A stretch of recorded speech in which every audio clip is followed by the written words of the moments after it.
I think the key is somebody that's done fractional before, not just that they've been a see this or see that, but have they done fractional? It's different to be a fractional leader than a full-time leader. So the key is, have they had that experience before? What was the outcome and impact of that organization? And what did that organization tell you? Good morning, HR. I'm Mike Coffey, president of Imperative, bulletproof background checks with fast and friendly service. And this is the podcast where I talk to business leaders about bringing people together to create value for shareholders, customers, and the community. Please follow, rate, and review Good Morning HR wherever you get your podcast. You can also find us on Facebook, Instagram, YouTube, or at goodmorninghr.com. Sometimes a business's need for leadership in a certain domain outpaces their ability to recruit and hire, or maybe just pay for that leadership. Enter the fractional executive. Whether it is part-time or full-time, short-term or long-term, many companies are turning to fractional executives to lend them the leadership and experience they need. And joining me today to discuss how businesses use fractional executives and how best to evaluate when to use a fractional executive is Neil Katz. Neil is the CEO and founder of Exceptional HR Solutions, an advising, consulting, and executive coaching company supporting leaders and companies in solving their people needs. Neil has over 25 years of expertise in the C-suite and coaching and guiding C-suite leaders as they navigate business and people strategy. His diverse experience includes retail, healthcare, manufacturing, telecom, and startups. Welcome to Good Morning HR, Neil. Mike, thanks so much for having me. Super excited about being here. Been wanting to be on your podcast for a while now. Well, I'm glad you finally made it. So let's talk about fractional leaders. I first found out, first time I heard that term was probably 15 years ago, and it was a marketing company, and they did fractional chief marketing officers, CMOs. And as I dug deeper into it, they weren't really acting as an executive level position. It was just it was just another brand for a consultant. So when you're talking, what's the difference between just a regular consultant that you might hire to help you on a project and a fractional leader? Mike, great question. And we get this question all the time is, what's the difference between the two? To me, and what I characterize it as, fractional is truly somebody fractional, part-time, somebody that can work anywhere from 5 hours a week to 25 hours a week to 5 hours a month. It's truly, quote unquote, part-time fractional, that just small amount of need to fill an opportunity, a project, initiative, a program, help scale something out. But the great advantage is you're getting 10, 15, 20, 30 years of experience on a fractional basis and a fractional cost. So what is a fractional leader's typical scope of control? Am I bringing somebody in and putting them in charge of a piece of my business, or, are they just advising? How does that typically work? Well, Mike, there's great variations here when it comes to fractional. There's generally what we're seeing is two groups of fractionals. The group one, which is the ones that will come in and run your business or run a segment of or section of your business on a fractional basis: marketing, finance, accounting, HR, legal. Those are the fractional groups that we're seeing pretty common in the marketplace today, where they come in and will run that section of your business. Additionally, we'll also see it sometimes where they'll come in and work on a specific project or a program, a merger and acquisition, a system integration, something of that nature. And they will come in and support that project or initiative, but they're not necessarily going to be running the organizational structure for one of those disciplines, such as HR, legal, compliance, marketing, sales, something of that nature. And we use a firm as our fractional CFO, basically. And they know my business at a really deep level, relative to even my own accountants. I mean, because they sit in, we have a monthly meeting with them and my senior team, and they ask the hard questions that I often don't want to answer, or, I've avoided answering for the past month. And they understand the business, where I know perhaps I could get my accountant up to that speed, but I don't know that my accountant necessarily has the experience in companies our size, crossing the horizons that we're crossing, and all of that. They can do the block and tackling of our taxes and that kind of stuff. But so they're kind of a balance between knowing our company and kind of knowing the personalities and understanding some of that, and also giving us really practical experience. So is that typical, or do most of these, after they've been around a while, if they stick around, if it's a longer engagement, do they really become part of that senior team often? Mike, they really do. And a great fractional leader is going to come in and truly be part of your team. The difference is they're not going to be there 40 hours a week. They're not going to be there Monday through Friday, 8 to 5 or 8 to 9 or whatever time it is. But a great fractional leader will come in and do exactly picture perfect what you just described. Ask you the hard hitting questions, learn your business, understand what you do, understand the team, the players. All of those components, a good fractional executive will do that. And again, the advantage is they could do it in less time because they do have the depth of experience, the practice of doing this. They've worked in multiple companies across multiple industries. They're tenured at this. This is what they know. I always say I can walk into a company, and whether I'm there an hour or 40 hours, as long as I'm doing a good job with you, I can understand your business and help you. And that's the advantage to the fractional workplace today, is you don't need to have somebody 40 hours a week, especially in certain size organizations. In HR and probably marketing are the two biggest areas where as soon as someone gets laid off, they become a consultant. Their LinkedIn is automatically updated, and until they get their next gig, they're going to be a consultant. And there's nothing wrong with that. And I know a lot of really competent HR people who've brought value to our clients in those interim periods.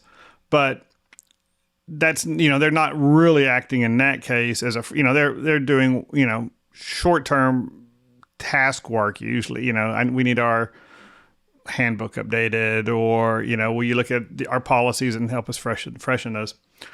What kind of person, is there a personality type or something unique that tends to attract fractional work, that fractional leadership role? So I think two things, Mike. First thing I would say is generally it's the years of experience. So you are right. When somebody is in transition or they need a break or something's happened in their life, they'll go into consulting. And they're great consultants. They're skilled, they're competent, they add value and impact to the organization. To me, a fractional executive is that person that really has spent probably, I'd say, 10 plus, if not 15 plus years of experience in the market and truly understands it. I think what makes a great fractional executive is they've hit a point in their career that they want to take all of that experience and add it into companies that are looking to scale and grow those departments or functions. Generally, what we're seeing in fractional is people that have been in corporate America for 15 plus years, and they're looking for their next opportunity to make an impact. When you're with an organization for 5, 6, 7, 10, 15 years, your impact seems to go down to some degree just because the organization's not transitioning and evolving at such the pace it was early on. So a lot of these folks will go into fractional because you get to go into an organization like yours and others that is looking for rapid change, impact, and evolution of what they are. And a lot of these fractional executives, including myself, and the main reason I went into fractional was to join companies and make a difference in their HR function. I could do that with a company for 5 to 10 years, but after that period of time, you're not making the same level of impact. Today, I can go in an organization and completely overhaul and build out and build up an HR department in 6 months to a year. You can't do that in generally a functioning organization today. And so typically these folks who are fractional leaders have already been in a leadership role at a higher level in another organization. And so they're just, and I totally get what you said about wanting to make a quick, the only way if heaven forbid, they made what we do and all the things I do illegal tomorrow and I had to go get a real job, I would have a really hard time. I think the only environment I would ever probably really be happy in is if it was a startup and I got to do the startup HR piece, the people piece from scratch, with the support of good admins who could actually write the employee handbook, because I don't have that patience left in me. But that's the only environment. So I can see that somebody with a lot of experience wouldn't want to get necessarily back, or may not want to get back in the day-to-day whether it's accounting, marketing, that, HR, whatever, the daily grind of HR, but would like to come in, light a fire under some folks, give some creative insight into how to run the organization, and then, set them up for success, help them get the right people in place, and then move on. That's exactly it, is the ability to make that impact. And generally you can go in, like I said, within the first 3, 6, 12 months and have a very profound impact. And what's really great is, depends on the relationships you build with these organizations. Some of them are long-term, where you'll stay on 15 hours a week, 5 hours a month, whatever the criteria or the need of that business is. You could stay on as long as they need you to. But what's great is you can build a team that operates the daily business then, and you stay in a fractional capacity, more of a strategic level. So what I always say is, I come in for 6 months to a year, maybe 2, build out the foundation, build out the functions, processes, and systems, bring in a HR individual to run the daily operations, then I'll move into a strategic level and really help that organization drive the people strategy for the next 3 to 5 years. And so our fractional leaders generally engaged in more than one client at any given time. So they may, because if we're only talking a handful of hours a week, I don't think they're all playing golf every Tuesday through Friday, but.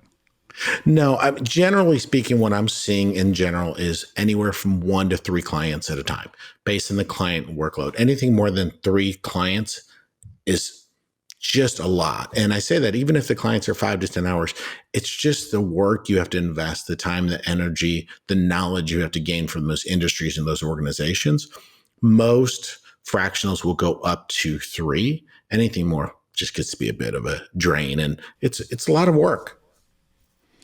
Do most of the time these fractional leaders, are they working for, for lack of a better term, a staffing kind of firm, or of that, places fractional folks and being paid through them, or are they being paid directly either from by the employer, I guess, either as a W-2 or 1099, or how does that work?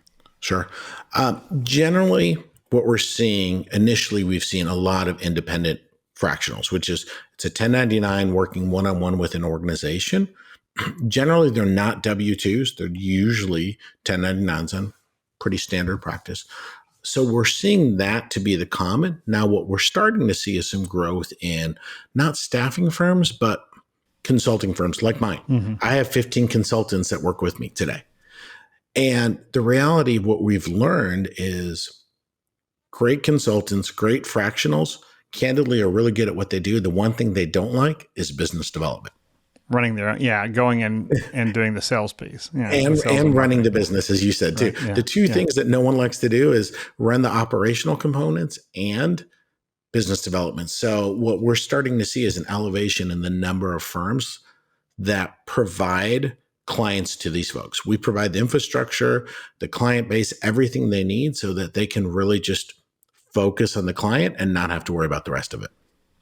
And given the DOL's latest and probably most clarifying interpretation of the 1099 independent contractor rule, I would be hesitant today as an employer to hire very long term for much more than just any short term project, a professional who was going to provide services that were integral to my business, including accounting or HR, as a 1099 employee. Because that's all great, and everybody's everybody's happy. But as soon as somebody's not happy, suddenly you may end up with with some taxes due.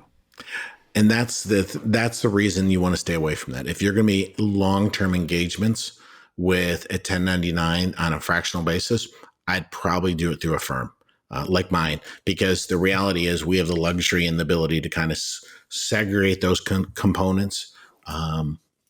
The fractional consultant comes in with their own equipment. They have their own flexibility in scheduling. Many of the criteria the DOL has put in place, we've protected against.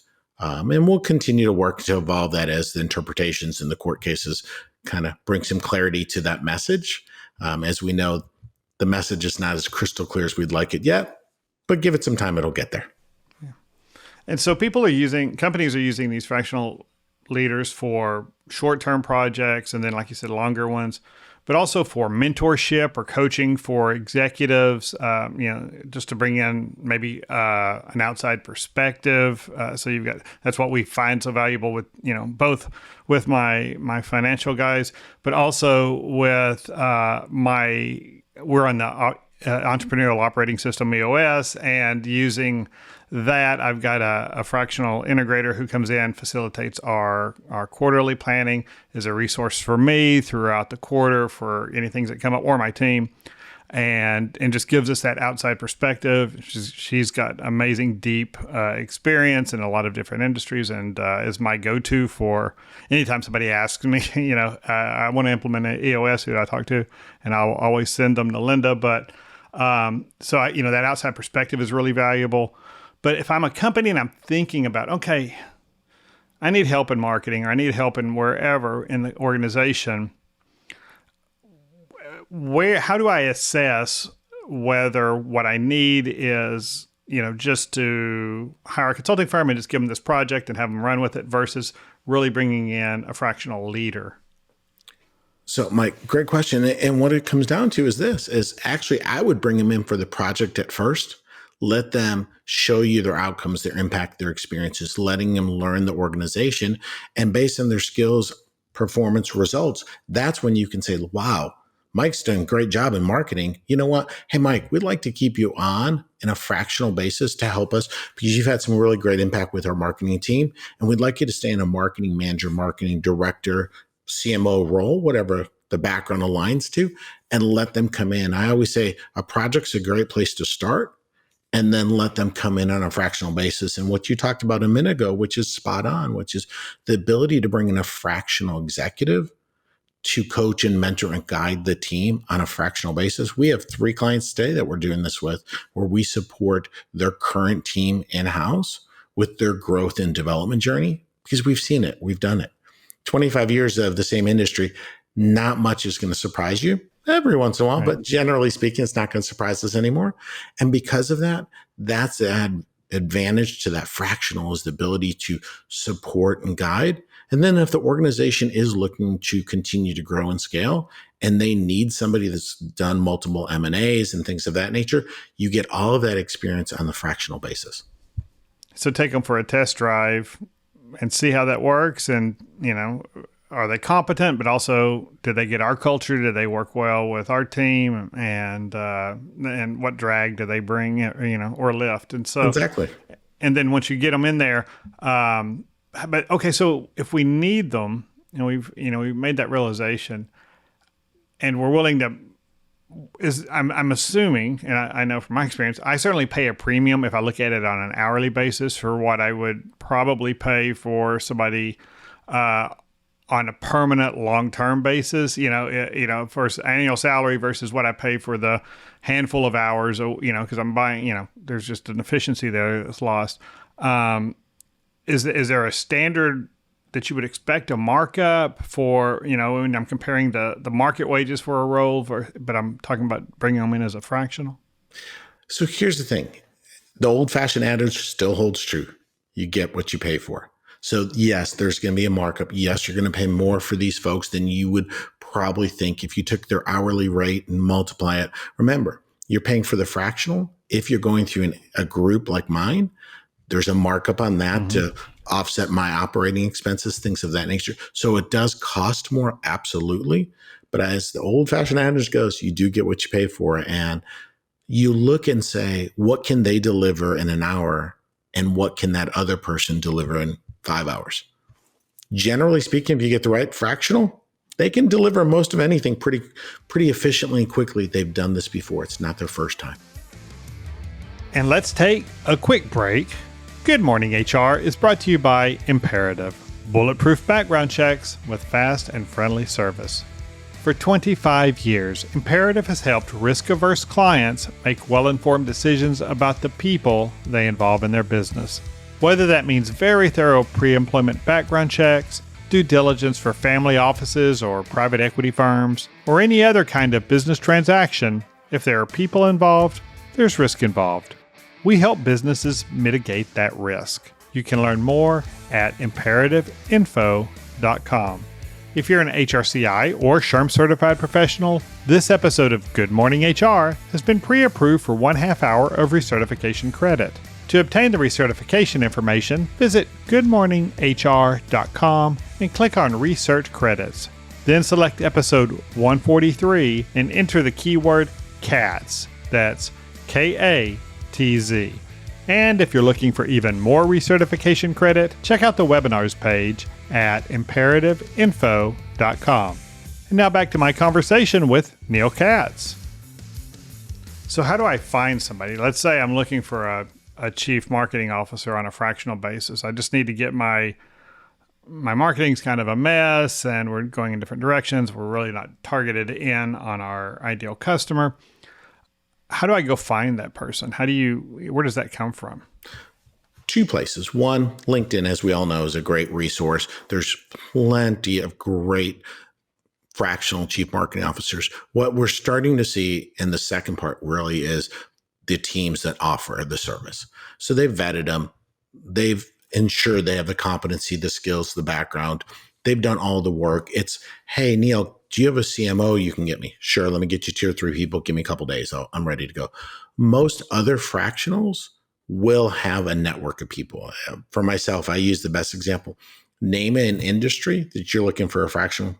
I probably have somebody in my book to help and support, because the reality is this. We know companies at this point in time are really capitalizing on the fractional roles. So we've built our networks: chief legal officer, chief revenue officer, chief sales officer, chief marketing. Put a C with it. There's a fractional to it. And what we're finding, what we're starting to see early in the evolution of fractional is we're starting to see segments of fractionals within the fractionals. So an example is chief marketing officers that specialize in digital. Okay. Chief legal officers that specialize in being chief legal officers for in-house. Then you have the legal side of where they do contracts. So you're starting to see segmented functions within the fractional realm of themselves based on the organizational needs. Are there associations out there just for fractional executives, or are they just pretty much sticking in the SHRM or whatever the marketing association is, or those kind of groups? There's 2 or 3 fractional groups that are starting to build themselves out. Not strong yet, but they have years to go. If you look at SHRM, it'll take them years to catch up to SHRM and some of these other groups that they're in. But yes, we're starting to see some groups coming together and trying to partner the teams together so that it's more of a society you can go to and go, here's a database or a directory of all the CMOs. Not yet, and I think we have quite a few years ahead of us to pull all of that together. So if I've got it, let's say I've got 3 or 4 candidates and I'm trying to evaluate them, anything unique other than just what I would look for if I were hiring an executive in general, anything unique I should be looking for in when I'm talking to a fractional leader? I think the key is somebody that's done fractional before, not just that they've been a see this or see that, but have they done fractional? It's different to be a fractional leader than a full-time leader. So the key is, have they had that experience before? What was the outcome and impact of that organization? And what did that organization tell you? Because I've seen a lot of great executives will come out and say, I want to be fractional, but they've never done it. And to become a fractional leader, it takes time. You have to understand the client's needs, and you serve clients differently as a fractional leader than you would as a full-time leader. And tell me if I'm wrong, but my guess would be that that leader who's got extreme attention to detail, almost to the point of maybe micromanaging, or really wants to touch all of the carrots in the basket, may not be ideal for a fractional role because of just the shorter time period that they're committing to the organization.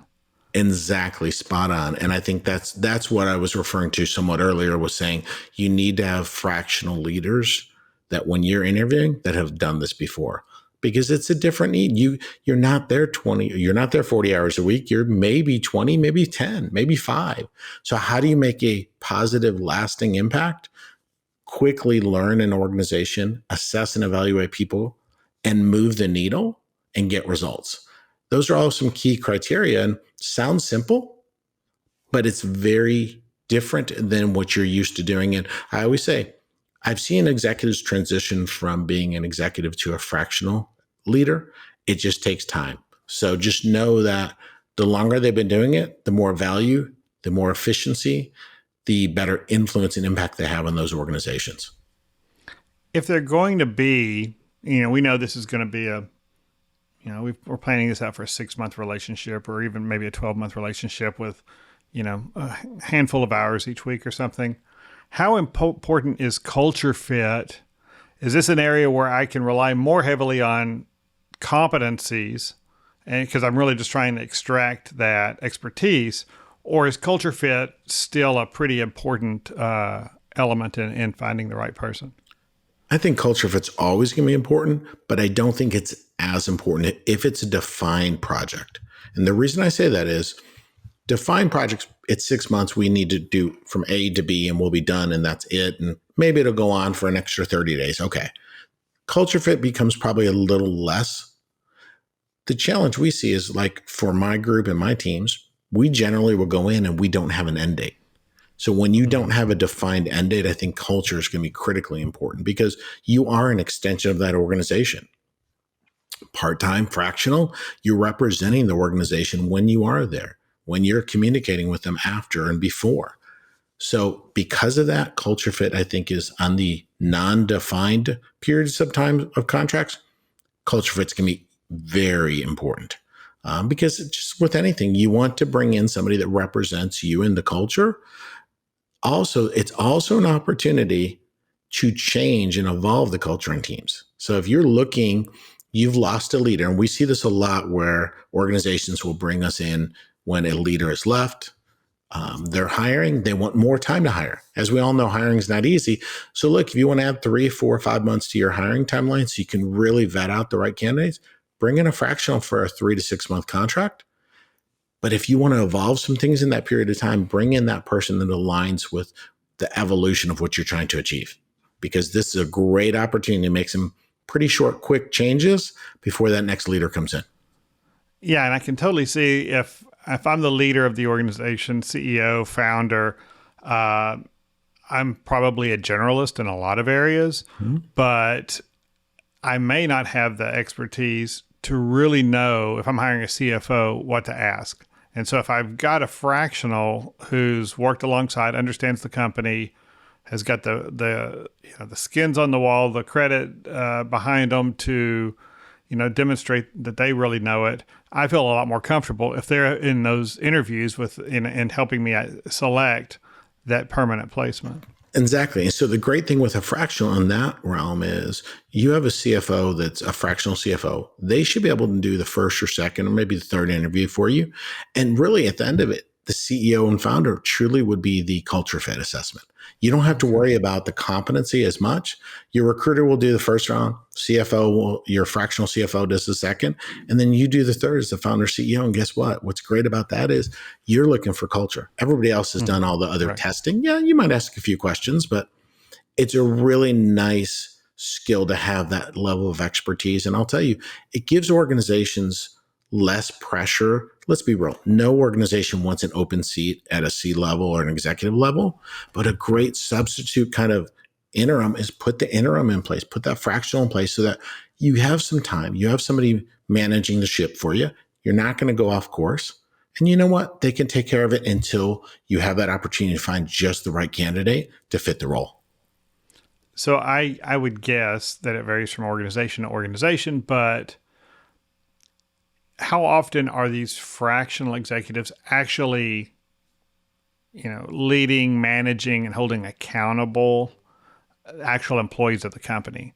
If Joe didn't meet his expectations this month, or he's late to work, or he's just not performing, who's typically handling those performance management issues for that person who ostensibly is, working under that fractional executive?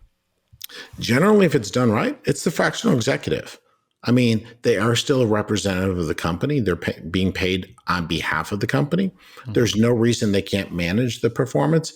Yes, if a termination came down to it, yes, I'd have the HR team or a employee of the organization do that. But besides that, it's no different. Leadership is still leadership, and how you structure it and how you hold them accountable. And again, great opportunity if you have an underperformer or somebody that needs some really focused growth and development, to allow that fractional to let them grow and develop them in that journey before the next leader comes in. So we're running up on time, but one last question, and I've seen this mostly with long-term consultants. There comes a time where the company's ready to move on, either hire somebody full-time or we found our fill, and we've got to separate this relationship. And I think it, especially when it's somebody you really like working with, but it's just, I've got to make the investment now in a full-time equivalent versus the consulting. Any advice for making those breakups easier on everybody involved? Yeah, I think the greatest way to do that is start laying the foundation early. Start letting that fractional know, look, you know what? We're looking at Q3 to probably bring in some that next person to fill this role. We want to let you know, and just start laying that foundation and start moving some things to other people. Things of that nature really kind of help soften the blow. The other thing is that if they've done, and I would assume they've done a good job for you, have a celebratory party. Celebrate their success and impact with the organization. Send them in a good way. And there's a fair number of organizations that actually will take that fractional person. Maybe they were working 15, 20 hours a week. And what they'll do is they'll convert them to 5 hours a month and truly become a strategist to support that new leader coming in, ensuring that new leader's onboarding has been effective, giving that new leader a little bit more time to actually onboard well, and then just support them in the longer term initiatives rather than fully exiting them. So that's another option to consider too, is just decrease the amount of hours and scope over time. So it's kind of a gradual decrease rather than a very harsh closeout. Speaking of closeout, that's all the time we have. Thanks for joining me, Neil. Mike, thank you. It's been so much fun. Great opportunity to chat with you, and I'm glad I finally made it to your podcast. Well, thanks for being here. And thank you for listening. You can comment on this episode or search our previous episodes at goodmorninghr.com or on Facebook, Instagram, or YouTube. And don't forget to follow us wherever you get your podcast. Rob Upchurch is our technical producer, and you can reach him at robmakespods.com. And thank you to Imperative's marketing coordinator, Marianne Hernandez, who keeps the trains running on time. And I'm Mike Coffey. As always, don't hesitate to reach out if I can be of service to you personally or professionally. I'll see you next week, and until then, be well, do good, and keep your chin up.